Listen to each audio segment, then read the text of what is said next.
이번 주 시민데스크, 비대면 온라인 회의로 열린 4월 시청자위원회에서는 분야별 다양한 관점으로 시청자 위원들의 심도 있는 물음과 비평을 들을 수 있었는데요.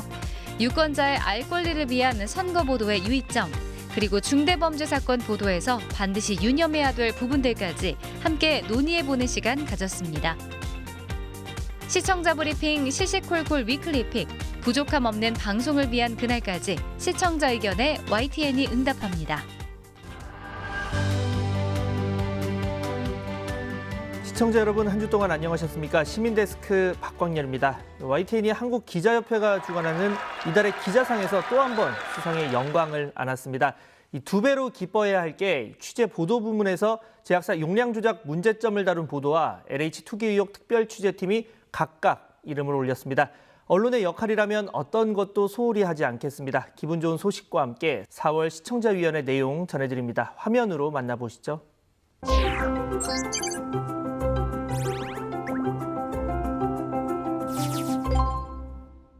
2021년 4월 YTN 시청자위원회를 시작하도록 하겠습니다.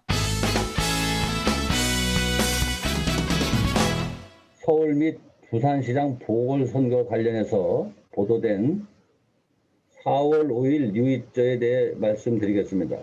보궐선거 치르기 이틀 전이기 때문에 마지막 토론도 있었던 날이고 해서 사실 뉴스로서 보도거리가 상당히 많았었지요.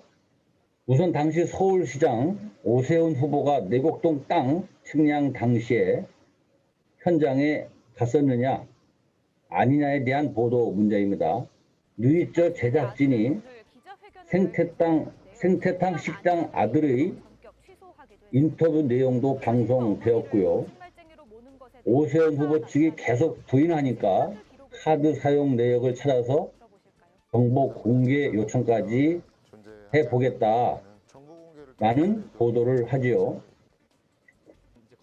부산시장 보궐선거 관련해서는 소위 시나리오라고 하는 박영준 후보의 부인이 성추문 거짓 증언 교사에 개입했다라는 기사를 뉴스타파 기자가 출연해서 보도를 합니다. 취재 당일 박영준 후보 측과 취재를 시도했으나 여의치 않았다고 보도를 하고 추후 취재에 응하면 방송할 기회를 드리겠다고 보도를 하지요. 지금 말씀드린 서울 및 부산시장 보궐선거 관련 보도는 현재 야당의 유력 후보로서 당시까지의 여론조사에서 오차 범위를 넘어서는 차이로 앞서가는 후보였고요. 실제로는 모두 당선이 되었습니다.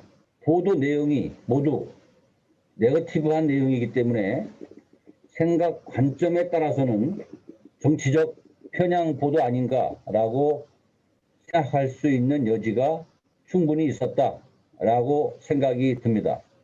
추가로 부탁드리고 싶은 것은 이렇게 많은 시간을 할애해서 보도를 했으니 내곡동 식당 사장의 카드 사용 내역 등 정보 공개와 당시 부산시장 후보의 방송 보도 기회를 꼭 YTN에서 만들어 주시고 후속 보도를 해 주시기를 바랍니다.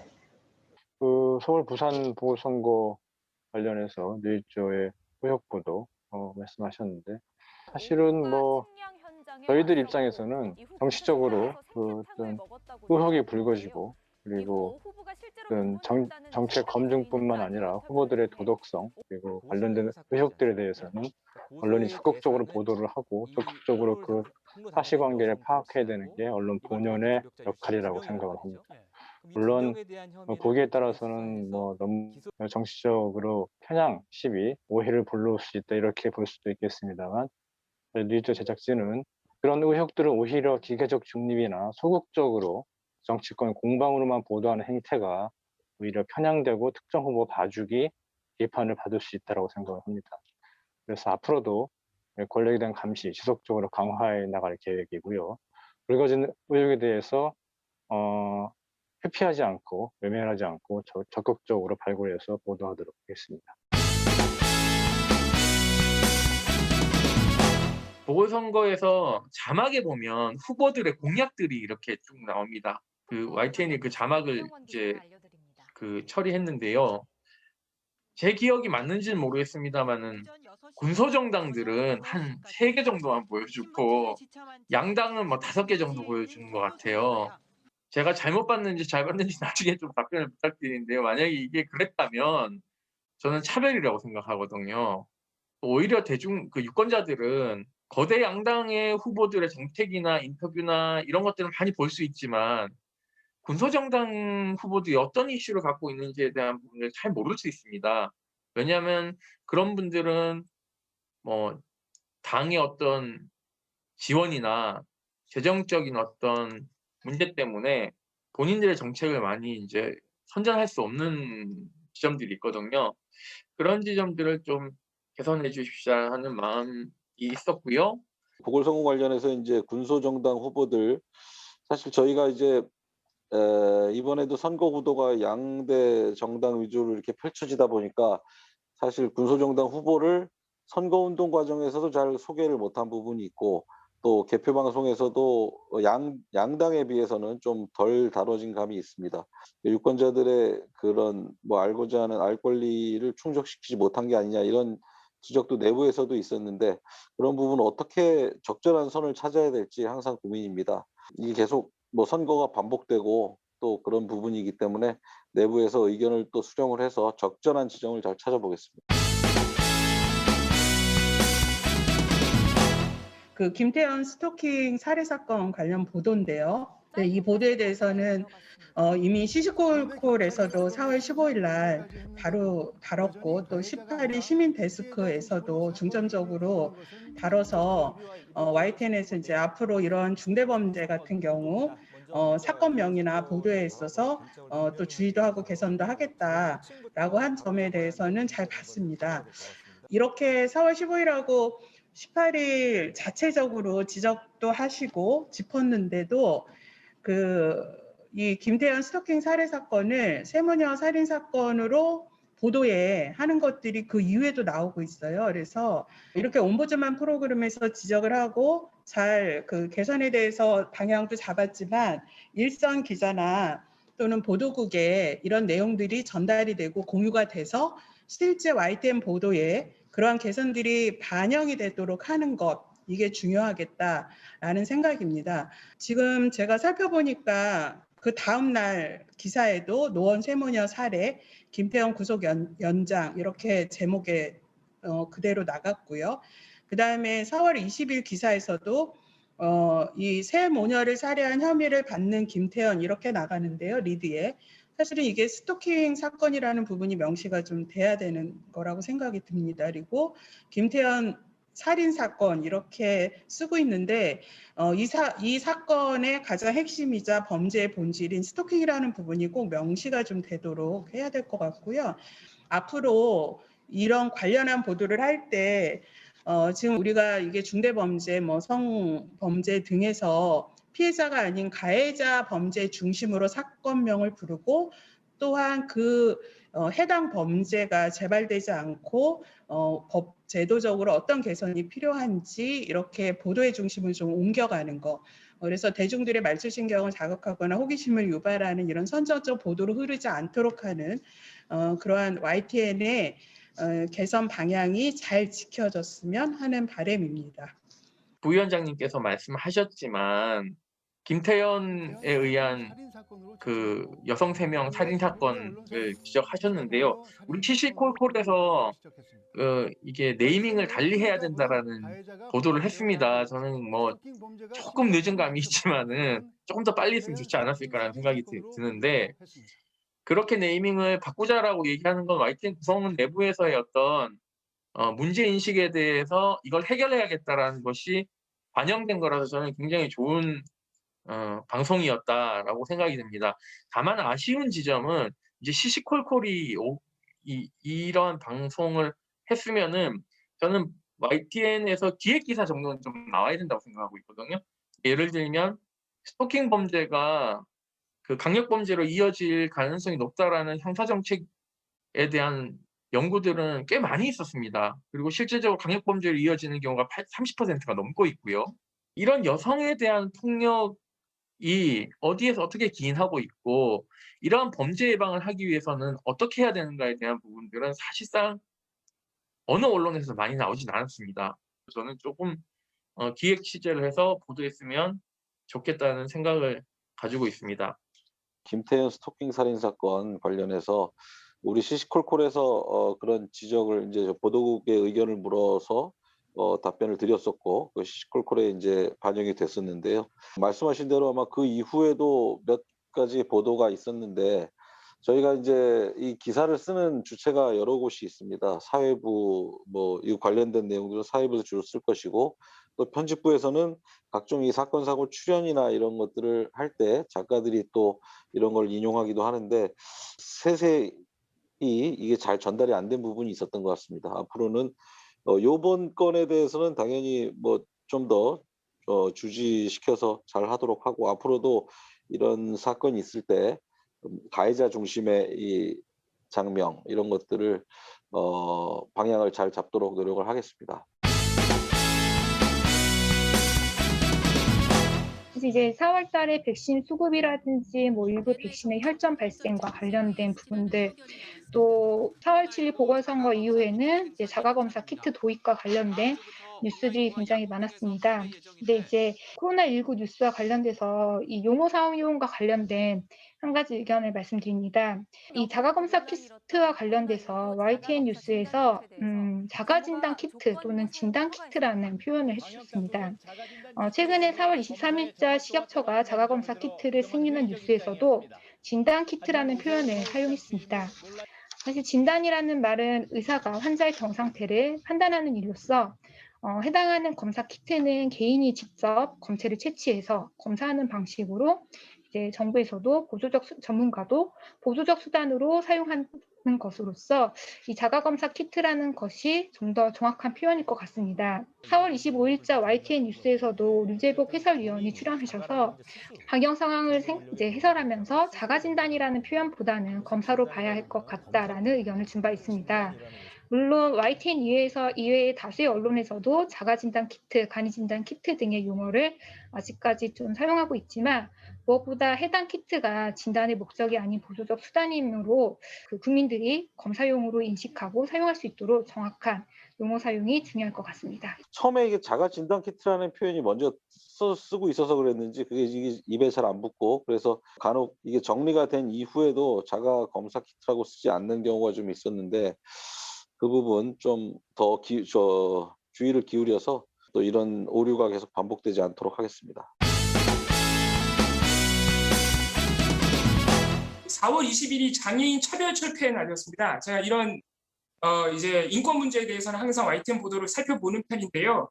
아무래도 조금 주목받기 어려운 이슈라서 그런지 YTN이 그렇게 큰 활약을 했다고 보기 어렵습니다. 4월 1일부터 25일까지 이 장애인 관련 보도가 그렇게 많지 않았고요. 장애인의 날이 언급된 보도도 YTN에서 10건밖에 안 됩니다. 타사하고 그렇게 큰 차이가 나는 양도 아니고요.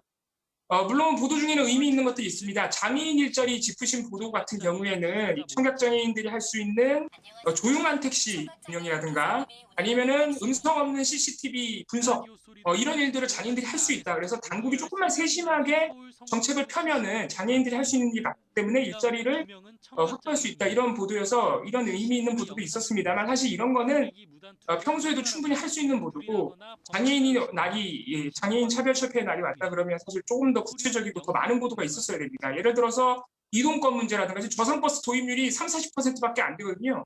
이동권, 뭐 주거권, 탈시설 문제, 최저임금 적용 제외되어 있는 부분, 노동권.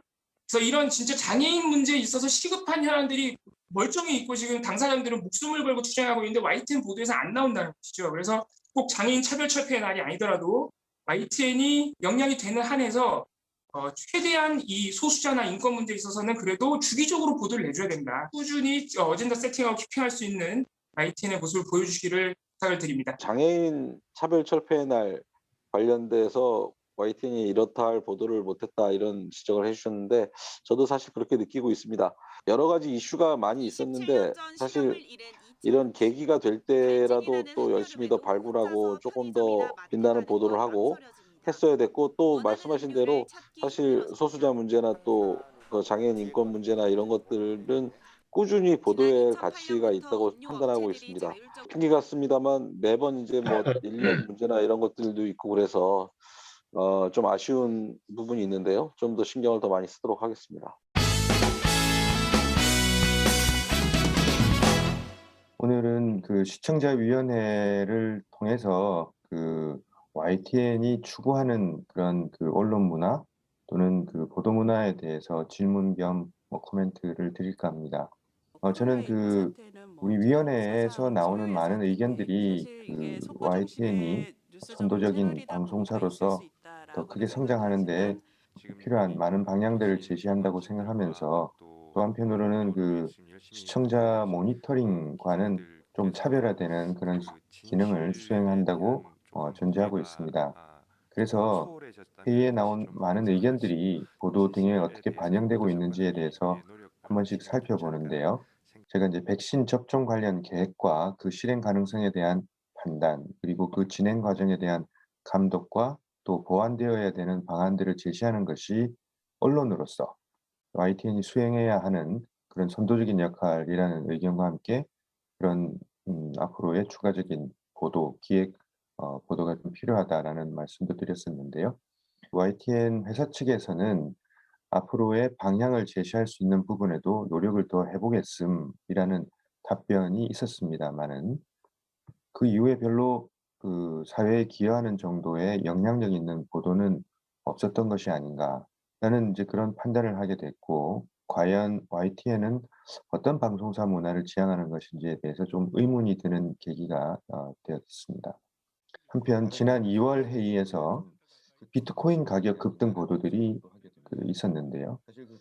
그 한국은행 총재를 비롯한 뭐 일부 인사들의 발언들을 소개하는 정도에 그치고 있기 때문에 보다 또 심층적인 분석이 좀 필요하다. 그리고 그러한 분석을 바탕으로 한 보도를 통해서 앞으로 반복될 수 있는 경제사회적으로 나타날 수 있는 부작용에 대해서 좀 환기를 빨리 시킬 역할을 할 필요가 있다는 말씀도 드렸었는데 여전히 답변은 앞으로 가상화폐 보도가 좀 더 세심하고 꼼꼼하게 이루어질 수 있도록 하겠음 정도였고 실제로 어떤 뭐 개선이나 추가적인 노력이 있었는지는 좀 찾아보기 어렵다는 말씀도 드리겠습니다.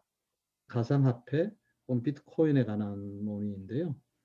제가 이 기사를 여러 번 접하면서 가졌던 제 나름의 결론은 이겁니다. 기자들이 너무 이쪽을 모르기 때문에 어떤 결론도 내지 않고 받아쓰기만 하는 것 아닌가, 혹은 세대론으로 가고 있지 않는가. 그래서 혹시 내부에서 여기에 대해서 어느 정도 상식적 수준에서의 YTN의 어떤 입장이나 기준이 없다 그러면 계속해서 이런 보도는 지속되지 않을까라는 그런 생각이 들어서 어떤 학습들을 하고 계신지, 거기에 대한 어떤 입장 정리나 이런 부분들이 한 번이라도 있었는지, 이거는 늘 궁금하게 여겨왔던 부분입니다. 그래서 보도는 많지만 딱히 건져갈 만한 내용이 없어서 그 부분에 대해서는 늘 아쉽게 생각해 왔습니다. 시청자위원회 지적들이 잘 보도에 반영되고 있는지에 대해 의문을 제기하신 게 있었는데요. 곧바로 이렇게 대응하지 못하는 부분도 있다는 거는 먼저 말씀을 드리고요. 하지만 주된 내용을 그 전반적인 우리 보도 전반에 반영하기 위해서 노력은 하고 있습니다. 그 비트코인 관련돼서 말씀해 주신 부분 관련해서는 우리 사회부 경제부가 지속적으로 사실 이 문제를 시리즈로 다루고 있습니다. 그래서 사실 지적하셨듯이 비트코인에 대한 학습이 제대로 돼 있는가, 뭔가 입장 정리가 YTN 차원에 있었는지 그런 부분은 좀 부족하다는 생각이 들고요. 이 부분은 앞으로도 굉장히 중요한 이슈가 될 걸로 보고 저희는 이제 지속적으로 다루려고 하는데 위원장님 말씀대로 저희도 학습을 하고 또 뭐 뭔가 좀 저희끼리 공부를 더 하는 과정을 거쳐서 좀 더 보도의 수준을 높여보도록 그렇게 하겠습니다. 저는 이번에 아카데미 시상식이 지난번 봉준호 감독의 성공 사례와 아주 유사했다라고 생각합니다. 그래서 화려한 또 아카데미상 수상에 초점이 주로 맞춰져 있었지만 실제로 성공의 이면에는 전혀 다른 영화계 이야기 이런 부분도 필요하지 않았나라는 생각입니다. 여전히 독립영화라는 범주가 있긴 하지만 그 영역은 협소하기 짝이 없습니다. 뿐만 아니라 제작, 배급, 영상 모든 부분에서 독립영화는 차별을 당하기 일쑤입니다. 그러니까 한국에서 펀드를 받아서 한국의 독립영화가 되었더라면 미나리에게는 어떤 결과가 있었을까? 아마 상영관을 잡지 못했을 수도 있을 겁니다. 그리고 윤여정 배우의 연기는 선보이지도 못했을 수도 있습니다. 이번에 윤여정 배우의 수상과 관련된 문화예술 관련 뉴스 비중이 굉장히 많았습니다만은 어디에도 그다음에 영화 평론가들이 나와서 설명하는 자리에도 어디에도 그와 같은 영화계의 이면 그런 아픈 곳의 이야기를 같이 하는 경우는 없었습니다. 아마 이런 계기를 통해서 그런 이야기를 한다면 훨씬 더 설득력이 있고 고쳐질 가능성이 있겠습니다만은 그런 이야기를 왜 놓쳤을까라고 하는 그런 아쉬움이 있었습니다. 그래서 문화예술계 소식은 항상 화려함이나 성공이나 이런 부분으로 치장이 되지만 문화예술에 대한 그로 인해서 문화예술에 대한 오해나 그릇된 인식을 심어줄 수도 있다라고 생각합니다. 그래서 조금 더 수준 있는 문화예술 보도를 해서 채널의 품격도 높이고 또 문화예술 분야의 발전에도 그런 기여할 수 있는 보도를 해 주십사 하는 당부의 말씀을 같이 드리는 바입니다. 문화예술 분야에 좀 수준 있는 보도, 성공의 이면을 좀 살펴보고 이런 것들 저희가 지금 말씀 듣고 보니 뭐 전혀 그런 거는 잘 염두에 못 뒀던 것 같고요. 아직 그런 수준에까지 못 이르는 것 같습니다. 조금 더 분발해서 이게 좀 전문성도 높이고 그런 노력을 하도록 하겠습니다. 시청자위원회 비판에 대해서 적극적으로 수렴이 잘 안 되고 있는 부분에서 아쉬운 점 말씀하신 거 저희가 더 새겨듣고 유념해서 척도를 더 내거나 더 반영을 더 하기 위해서는 어떤 노력을 해야 되는지 우리 현역 국장님들하고도 더 노력을 하겠습니다. 또 그 어떤 지적사항에 대해서 또 개선해야 되는 요구사항에 대해서 의도적으로 회피하는 그런 일은 없도록 더 노력하겠다 이렇게 말씀을 드리겠습니다. 그럼에도 부족했다는 비판에 대해서는 고민을 더 해서 개선하도록 더 만족도를 높이도록 그렇게 하겠습니다. 2021년 4월 YTN 시청자위원회를 모두 여기서 마감하겠습니다. 수고하셨습니다. 수고하셨습니다. 고맙습니다. 가장 빠른 옴부즈맨 프로그램 그 기록을 모아보는 시간 시청자 브리핑 시시콜콜 위클리픽 이번 주 시청자 의견 함께 보시죠.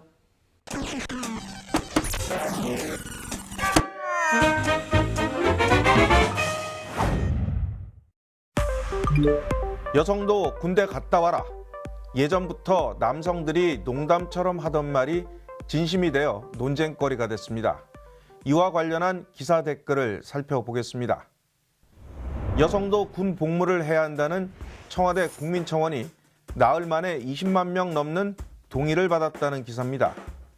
청원 취지처럼 간부로는 지원해서 가면서 사병 증병은 안 된다.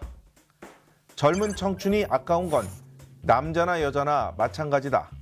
여성들의 반발도 만만치 않습니다. 여자도 군대 다녀올게요. 대신 애 낳으면 가산점 주세요. 여자는 여자가 잘하는 일을 하고 남자는 남자가 잘하는 일을 해야 남녀 평등 아닌가?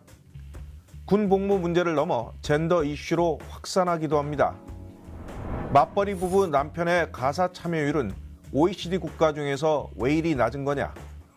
남성만 군 가산점이 불평등이라며 없애고 여성 할당제는 합법이고 평등한 법인가? 양측 모두 설득력이 있지만 갈등 자체가 소모적이라는 비판도 적지 않습니다. 남녀 대립구도는 누가 왜 만드는 걸까?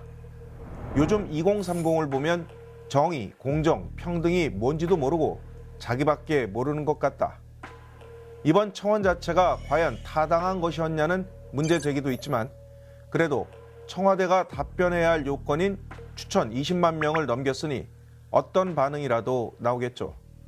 단순히 여성도 군대 가야 한다, 아니다라기보다는 양성평등에 대한 보다 발전된 논의의 장이 될 수 있기를 바랍니다. YTN은 러시아 코로나 백신 스푸트니크 V의 국내 도입에 대한 여론조사 결과를 보도했습니다.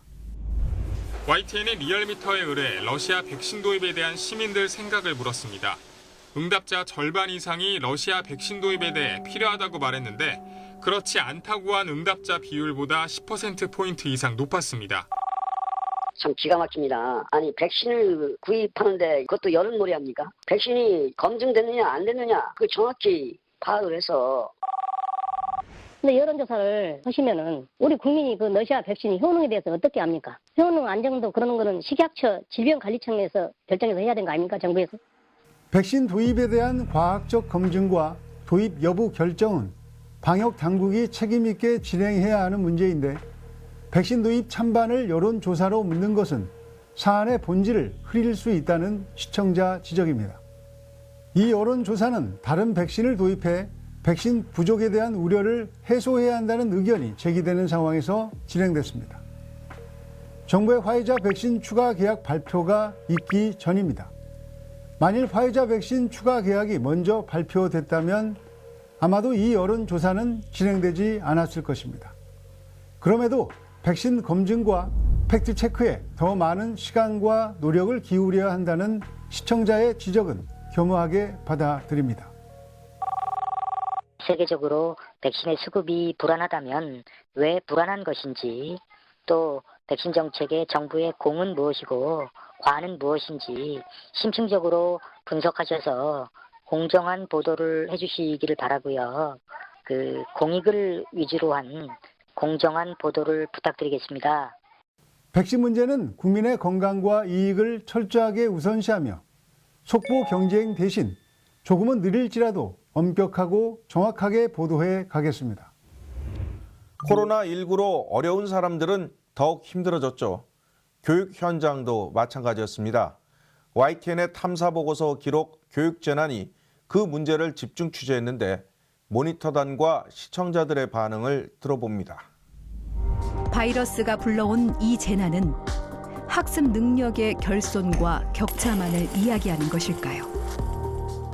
YTN 탐사보도팀이 2부작으로 만든 다큐멘터리입니다. 1부에서는 국내 언론 최초로 중고등학교의 학습 결손과 양극화 등 학력 격차 현황을 알아봤고요. 2부에서는 학습 결손을 넘어 관계 단절에서 비롯되는 아이들의 여러 가지 문제점을 짚어봤습니다. 시청자 모니터단은 코로나19 상황에서 자칫 간과할 수 있는 교육 문제를 탐사 보도로 기획해 눈길을 끌었다며 성적 양극화를 방치할 경우 사회에 장기적으로 영향을 끼칠 문제라는 점에 공감했다고 밝혔습니다. 더불어 학생들이 대면 수업보다 온라인 수업을 선호하고 있으며 이와 같은 점이 앞으로 퇴행적 적응으로 영향을 미칠 우려가 전달돼 충격을 줬다고 평가했습니다. 온라인 수업할 때 핸드폰이나 유튜브를 보는 등 학교 수업 시간대 못하던 짓 다 하더라며 공감을 표했고 친구들이랑 어울리고 부딪히고 해야 사회성이 길러지는데 안타깝다.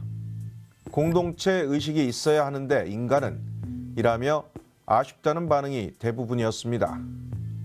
반면에 왜 온라인 교육 선호가 퇴행적이라는 식인가요?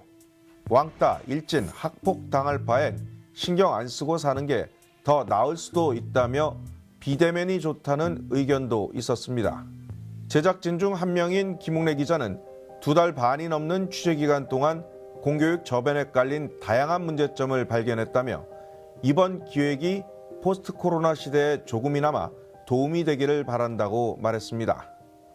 이번 프로그램은 YTN 홈페이지에서 교육 재난이라고 검색하거나 스마트폰에서 YTN 앱을 설치한 뒤 다시 보기로 들어가면 편하게 시청할 수 있습니다.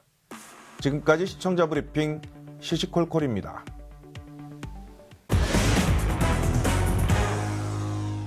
시민데스크는 시청자 여러분의 고민과 질문으로 채워집니다. YTN 방송에 대한 다양한 의견들 홈페이지와 전화를 통해서 남겨주시기 바랍니다. 시청해주신 여러분 감사합니다. 화이자 백신 9,900명 확보하고 계약 체결했다고. 그 대국민 담화 끝나고 나서 지금 이 시간에 진행하시는 앵커분 뭐라 그러는지 아세요?